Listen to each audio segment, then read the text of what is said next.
Emma, have you booked the train tickets for us to go and see your parents at Edinburgh yet? No, I haven't. Why was I supposed to? For God's sake, why have I always got to remind you? It's not like we actually decided on who was going to do it first. It always ends up being me. It's like you're just waiting for me to do it. Andy, I really don't like it when you speak to me like that. So I'm wondering if you can recognise yourself in either one of the characters that we just played out. Perhaps you see yourself in Andy or in me. Perhaps you see your partner in one of our reactions. If so, fear not.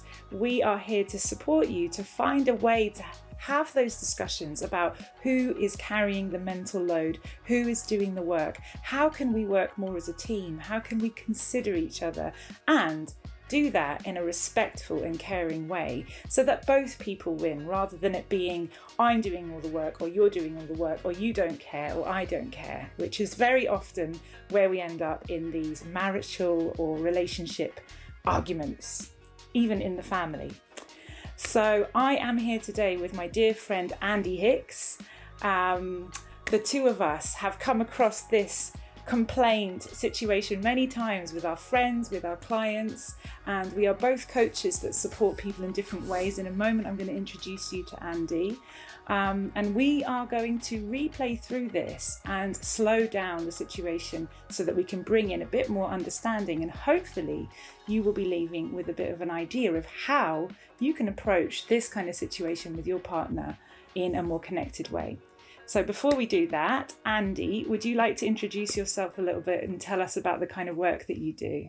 Sure. My name is Andy Hicks. I am a mindfulness coach. So I teach people mindfulness as ways to deal with their emotions, to be more present, to have more fulfillment and satisfaction in life. And a lot of the things I help people with are to do with relationships. And I use mindfulness to help them to calm down, to let go of their anger or frustration maybe, they're feeling in a conflict, and then give them some tools to be able to communicate in a way that their partner or the person they're trying to connect with is actually going to be able to receive and be more receptive to. Beautiful. Very exciting. Great. So my name is Emma Buggy. I'm the host of this podcast, Connection Alchemy. And I'm here because I am so passionate about relationships and where we go wrong, where we get stuck in communication, because I really believe that through deepening connection with one another and really learning how to listen and understand, stay compassionate and honest with ourselves and one another, we can find ways to deepen that intimacy and that bond with ourselves, with our partners, with the people that we love. And I really love helping people to bridge the gap where maybe there is a bit of like distance between people and support them to come closer and have that softness and that wish to be together. If you're new to this podcast, or if you've been following us for a while, I'd love to ask you to hit the follow button and share it with people that you know in your network. The reason for that is that it really supports us to get this message out to more people. And that makes it more enjoyable for us to make the podcast episodes because we know that more people are hearing it, and it makes it more sustainable because it reaches a wider audience. Yeah, definitely. We also would like it if you came along to our event. Yeah. 16th and 17th of March, Connecting Mindfully. We're going to be covering a lot of the kinds of things that we talk about in these podcasts. So part of it is a focus on mindfulness and mindful self-compassion, how to deal with feelings of anger, shame, sadness, anxiety in a more compassionate way. And the other big component is NVC, so learning the principles, the basics of nonviolent communication as a way to deepen your relationships with other people, to navigate conflict more skillfully, to ask for what you want. And to learn the skill of active listening. Active listening. Yeah. Why is that important, Emma? It's important because we very often listen to each other in a defensive way or in order to respond with our own... No, I don't. Exactly, like he did, in order to respond with our stories, with our advice, with our solutions, and that can very often get in the way of us really slowing down and hearing the deeper, more vulnerable, beautiful message that our partners or friends are trying to convey to us. And learning that skill is a game changer when it comes to conflict, because rather than hearing the judgments that they have about us, we can hear what they're actually trying to say. Yeah. And we ran one a couple of weeks ago now. Yeah. And it was a smash hit. It was. Yeah. We loved it. It went really well. I got a lot of positive feedback. And it's based on courses that we've been running for quite some years now. So we'd love if you can come along, hit the follow button and have a look at the events page. If you have any questions, send us a message. So let's dive into today's topic by slowing down the argument. And we're going to take it in turns to listen to each of our positions.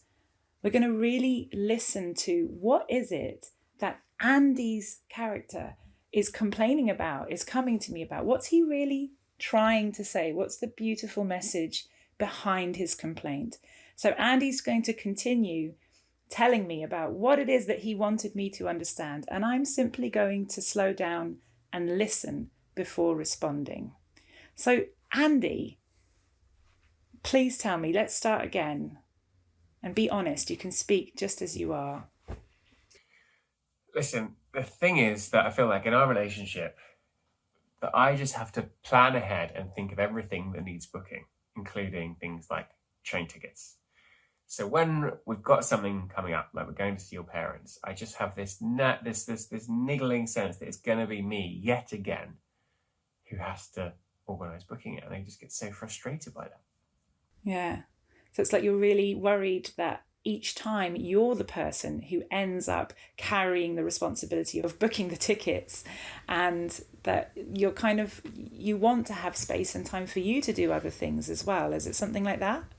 It's more frustrated than worried, and it's annoying. It doesn't feel fair to me that I should always have to think of these things, and you're just kind of going along la da da da da, and you're just sort of bumbling around, not really thinking ahead about what needs doing.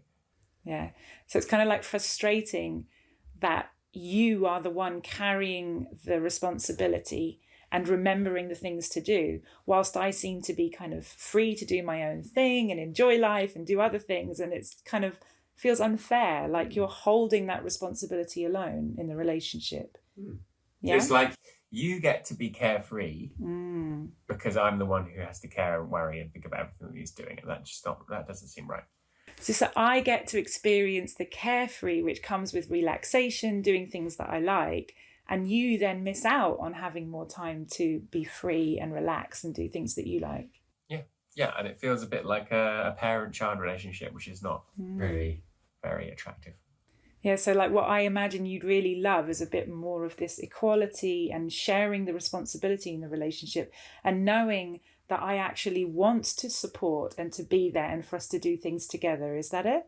Yeah, I would like it to feel like it's teamwork. Yeah. Yeah, I've really got this image of us kind of planning things together as a team, or holding that responsibility together so that you have more space and more freedom to do the things that you love as well, right? Yes, yeah. Okay. So now that we've got to what's really important for Andy, I want to see if we can kind of name 2 or 3 words that would really sum up the essence of what Andy is really caring for, what his heart is really trying to tell me. So Andy, I'm just going to guess 3 words, but please correct me because it's not about me getting them right. So I'm imagining the first thing that you want is teamwork, like partnership. Definitely. Yeah. Shared responsibility. Yep. I'm gonna put in 4 because I can. Consideration for how it is for you that you're carrying all that responsibility at the moment. Yeah. Absolutely. Yes. Yeah. Yeah, and then I think there's another thing which is kind of related, but maybe slightly separate, which is like caring for the dynamic in our relationship. That it's this idea that I get, because I'm annoyed with you, or because it feels like there's inequality, then maybe I don't feel so attracted to you either. So it's also caring for the closeness between us. And I wonder if like what supports you to feel close is when you can relax more into being together, because there's this sense of co-holding. And there's also maybe even a bit of respect there between us. Yeah. Like you're respecting me because you see that I'm holding my weight, and I'm respecting you because of other things that you might be doing in the relationship. And that kind of place where there's respect makes it easier to have that closeness. Is that true for you? I think so, yeah. Yeah. Yeah. So do you want to say what they are now? So teamwork? Teamwork, respect, mutual or shared responsibility. Yeah. Okay. Yeah. Cool. And maybe closeness. And closeness, definitely. Yeah. Cool. All right. So even if we don't remember those words, now we have a bit more of an idea of what Andy's heart is saying. And can we already see the difference from Andy? Can you just say the first sentence that you said to me when you got annoyed with me, the original version? It was something like, oh, for God's sake, why is it always me who has to think of these things? Versus, I'm really sad because I really long for respect, mutual responsibility, closeness, and teamwork in our relationship. Very different messages. I wonder if you can hear the difference. How do they feel different for you, those two, Andy? I think the first one feels kind of more aggressive, like I'm almost trying to like slap you in the face or shake you. You really want me to get it? Yeah. Frustrating. Listen, you're pissed off with me. Yeah. Yeah. And I think the second way of saying it feels maybe a bit more vulnerable, a bit more gentle, a bit more kind of opening for connection. Yeah.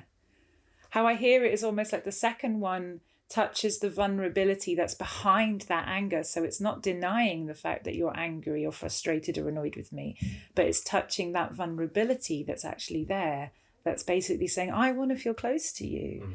I want to know that I matter to you, that we are a team in this. Yeah. Thank you, Andy. So do we feel ready to now switch roles, and you're going to listen to my character who was, I won't even say what she was feeling and thinking because now I'm going to share, and Andy's going to listen to me and listen to the essence of what I'm trying to say behind my words. Yeah. Okay. So Emma, can you share with us what's behind what you had to say or how you were feeling in that situation? Yeah, it's so unfair that you speak to me like that. Like, I feel really angry and annoyed and upset and hurt and a bit like, fuck you. Like, I'm like, oi, I'm not a child. Like, I'm not a child. Respect me and speak to me nicely. And we didn't even have an agreement in place that I was going to do the booking. So I'm also a bit surprised and annoyed with you that you're suddenly like throwing this crap at me when we haven't even had some kind of agreement about who's going to book the tickets. So I'm a little bit like laughing at you because, I kind of think it's unfair the way that you reacted towards me. Okay, so it's actually you really want to be talked to like an adult. You want to be respected. Yeah. And you actually found the way that I communicated with you so ridiculous that it was funny.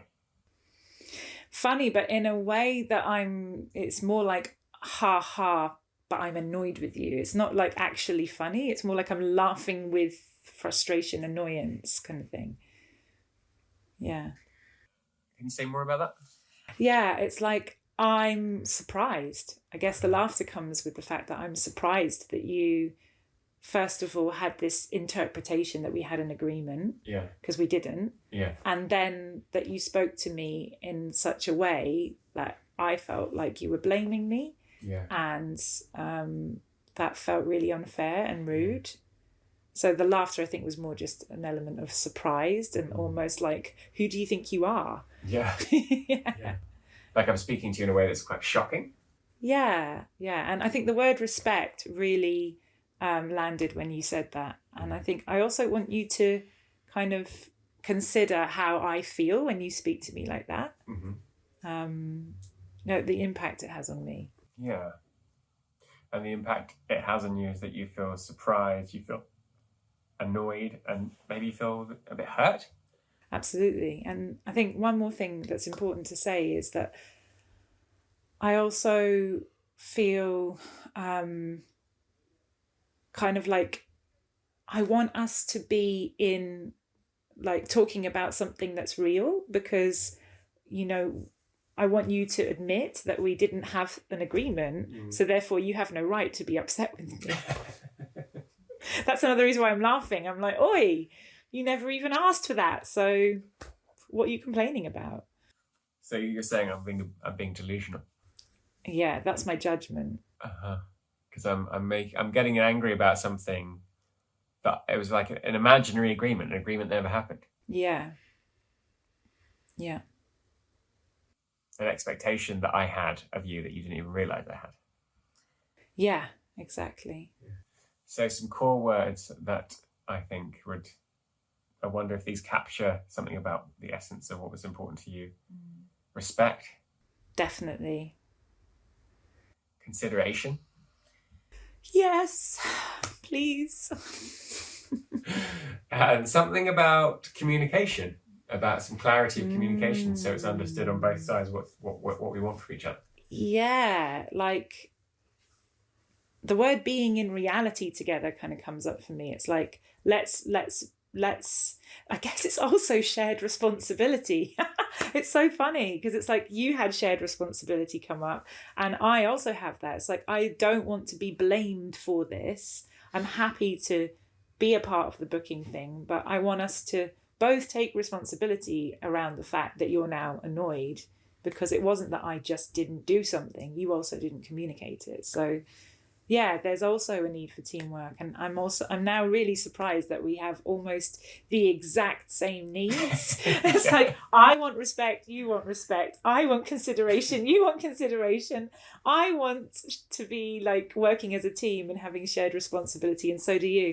And thank you, Andy, for reflecting that back for me, because it feels really sweet to connect with that. So maybe I'll try and say the two different versions again. I won't be using the exact same words as I did before, but it was like, why are you talking to me like that? And you didn't even book the tickets anyway. Like, what are you talking about? This is the first version. And the second version is like, I feel hurt and annoyed when you say that to me, because what I would love is for us to kind of share responsibility around what went wrong, so that we can work as a team. And I want to experience a respectful, caring way for us to connect with each other, because when that doesn't happen, there's an impact on me where I feel kind of disconnected and upset and distant from you. And how do those two different versions feel inside of you? Yeah, so in the first one, I noticed that I just want to move away from you, or I want to move towards you and like make my point heard. So there's this kind of like pulling away and pushing towards, but with like demand energy. And in the second one, there's like a tenderness in my stomach. I feel like a kind of worry or sadness that this is happening. And at the same time, there's like this kind of trust that, I'm sharing what's real for me. And it feels authentic. It feels very authentic, and like there's space around it for something else to happen. Like now the space that's there is now like, I almost want to know how that is for you to hear me say that what I really want is for us to have a respectful way to speak with each other, for there to be kindness, for there to be, a sense of teamwork. Yeah. Beautiful. So actually there's more possibility of finding a way forward together. Yeah. And I guess this is where we come to towards the end of this example. So maybe I just want to break down what myself and Andy have done there for a second, which is that we've slowed down and listened to the core values that each of us are holding behind our side of the argument, so that we can actually feel closer to the essence, the heart of what the other person is really caring for. And so that we can then express that to one another in a way that makes it more possible for us to find ways that we can work together as a team, and that my needs matter as equally as Andy's do. It's not that mine are more important than yours. I actually really care that you experience a sense of consideration for the fact that you are carrying all of that responsibility in your head all the time and imagining who's going to book the tickets, who's going to do this. Da, da. I don't want for you to hold that alone. When I hear that that's your experience, there's a natural movement in me to go, oh, well, let's find a way to do this as a team, because I don't want you to carry that. I actually want you to have more relaxation, more space, more time to yourself. And I also want to be a part of like finding a way to book the tickets that feels relaxed and like we're doing it together. Yeah, and I feel the same way, that hearing your side expressed in a more, can I say more NVC way? Yeah. And being able to express my side in a more NVC way, I feel like there's this, through through expressing it in this way, the need for having more teamwork is already being met. Like it's opening the possibility for teamwork in a way that the more angry, critical way of communicating was shutting down. Absolutely. And just for those who are new to the podcast, NVC stands for non-violent communication. And the essence of non-violent communication is bringing harmony into relationship, togetherness, interdependence. So rather than, I need you to change in order for me to feel happy, I need you to speak nicer to me, to change the way that you do your bookings, blah, blah, blah, in order for me to have my need for respect met. It's more like, I want you to have your need for respect met, and I want me to also have my need for respect met. Both of us matter, like I said before. So I think what makes sense to do next, Andy? Shall we talk about some possible strategies that we could come up with as a couple in order to actually find a way together? Yeah. So how might we actually deal with this situation so that we don't have to keep having this argument again and again? Because let's be honest, for a lot of couples, that is what they find themselves doing, having the same argument sometimes for years. Yeah. But if we could just come up with a simple strategy, we could maybe save ourselves years of future arguments.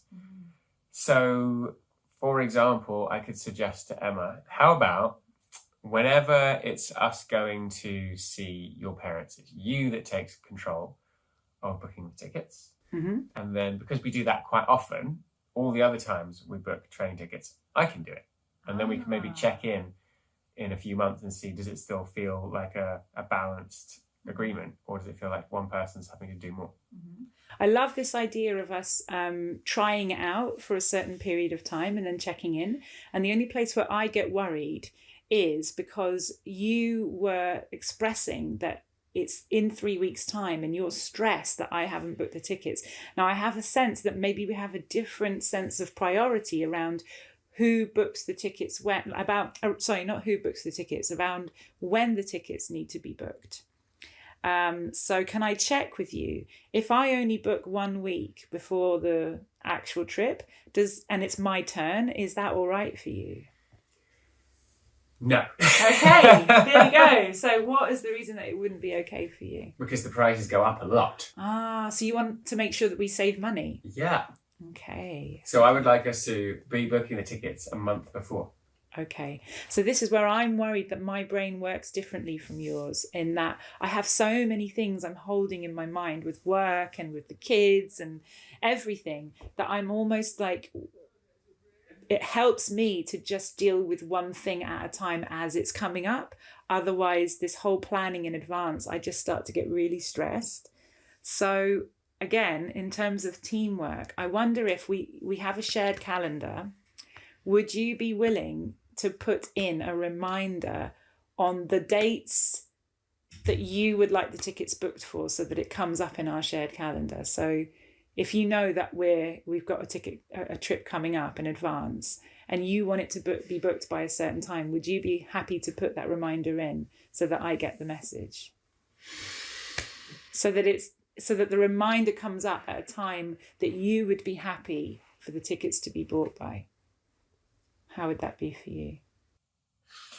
I don't want to have to take full responsibility for remembering when the tickets need booking, because that's the whole thing that I'm getting frustrated about. So what I would like to suggest we could agree on is that when we decide on the date we're going to see your parents or go somewhere, at that point we put whoever's going to book them puts a reminder in the calendar saying, at the time saying, right, on this day, a month from when we're going to go, remind myself to book the tickets. Brilliant. If it's less than a month, you just do it straight away. Okay. Or as soon as you can. Cool. I love that idea. So we're going to put the reminder in together in the moment that we decide that we're going for the trip. And the only last part where I get worried is that if I sometimes don't do it within the time frame that you want, even with the reminder, I'm afraid that I will kind of be expecting punishment, or a kind of like that you will get upset with me. And I wonder if it's something that we can care for with recognition that my life is also really full, and I am going to do my best to stick with this agreement, but I don't want to do it out of fear of upsetting you. I want to do it because it really feels good. So I think it's more realistic to try it 2 times and then sort of check in. How was it for each of us? And how was it for me to try and do it within the time frame that you've asked for? Like realistically. Yeah, let's check in about it, because I guess if I'm honest, I can imagine that if you haven't done it and the prices have gone up and I have to remind you again, I might feel annoyed. So I'm even already thinking, like, if you care about the prices, maybe there's another way that we can share responsibility. How about all train tickets you do, and all something else, like we find another thing that's taking mental load. And I will take care of that all the time. Because if it's about money and being stressed about not booking it on time, that's in a sense something that's important to you, but I don't hold that same importance. And I don't want to be stressed about disappointing you. So I'm wondering if we can get creative, and maybe there's another thing that you're holding the mental load for in the relationship that I can take full responsibility for. And you can do the train tickets. So it doesn't bother you if we pay twice as much for the train tickets? No. Oh. Okay. Well, what kind of thing would you suggest that you could take the mental load for? Is there anything else that you're feeling like you're taking the mental load for already, and that you're like, because you said it's not just the train tickets, it's other things. Stuff that needs fixing around the flat. I love fixing stuff around the flat. Do you? Yeah. Oh, it really You annoys just me. seem to, I know, but it's like you seem to get to it really quickly. But if you have a list of things that you see that I don't see, I'm very happy to do them, because I actually really enjoy kind of physical work. I guess that's also part of the thing that frustrates me, is this idea that I see things that you don't see, and that I need to tell you what needs doing. Yeah, so that's actually where we get to the core of the issue here. It's actually that you see things that need seeing earlier than I might see them. And then you hold that responsibility for the things that you've seen. And then there's a judgment towards me that I'm not seeing those things, or that I don't care about them, because you hold on to them. Yeah. And that I'm leaving you to do it. Yeah. Yeah, so here in this moment of the communication, I could easily go into fix-it mode and try and really find a solution with you now that gets rid of the problem of you finding things before I do. But what I would want to do instead is stay longer in empathy with you and really understand what that's like to just be holding that mental load. Because if we go straight to a solution, my worry is that very easily the same dynamic is going to come back up again. And I'm imagining for our listeners, you might be frustrated going, hang on, we thought you were going to solve the issue. But if I were to give you one thing that I found the most effective in all relationships, and for my relationships more than ever, it's staying with the conflict by staying with the actual message for as long as we can, to keep coming back to that place of, I notice I'm holding that mental load. So maybe one thing that we can do is to really just start noticing when you're beginning to hold that resentment. Mm-hmm. Like as soon as you notice it, let me know. Yeah. So that it doesn't become a list that you're carrying. Yeah, because I don't want to be resenting you all the time, and I imagine you don't want to be resented. No, I don't. And I also really find it unfair that like my brain works differently from you, and like you happen to see something that I don't see, and then now it's my fault that I didn't see it at the same time as you. It's like I really want consideration for the fact that I have a different speed of seeing and doing things than you do.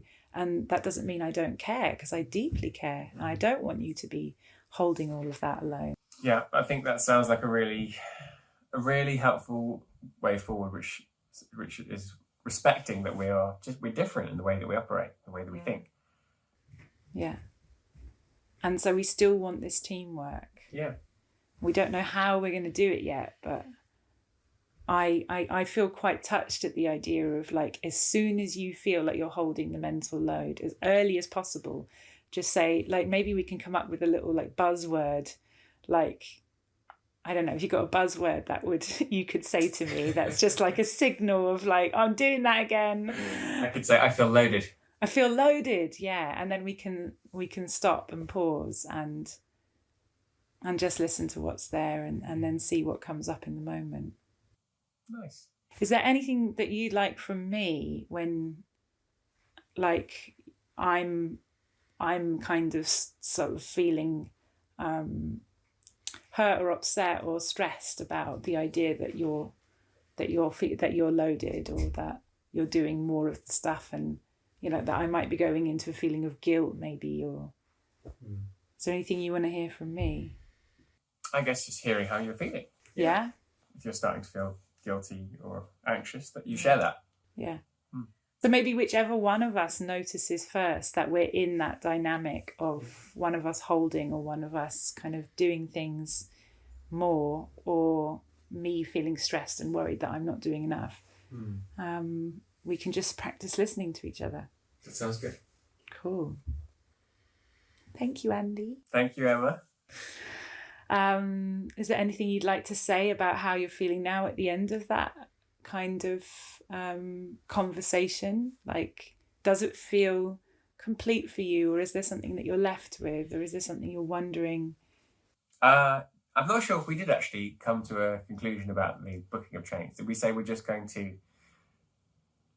Yeah. So this is this is where like I want to bring in an element of understanding that when we try out agreements that have longevity over a long period of time, it's very likely that the same dynamic will come up again and again, because how can I know how it will be for me tomorrow, next week, a month from now, a year from now, doing the same things?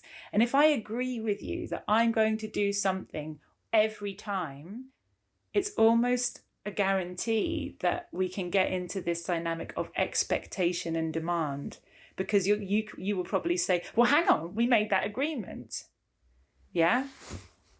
So I was suggesting that rather than having like an agreement that every time one person books the trains or one person does this or that, how about we start with noticing when we're in this dynamic of one person who's asking and one person who's kind of like maybe not realizing that they're doing less of the work.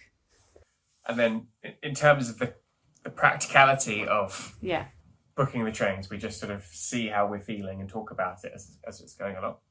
I don't know. Would you like to organise something for the next trip? So, for example, this train trip, I can book the tickets today. That would be great. I'd love that.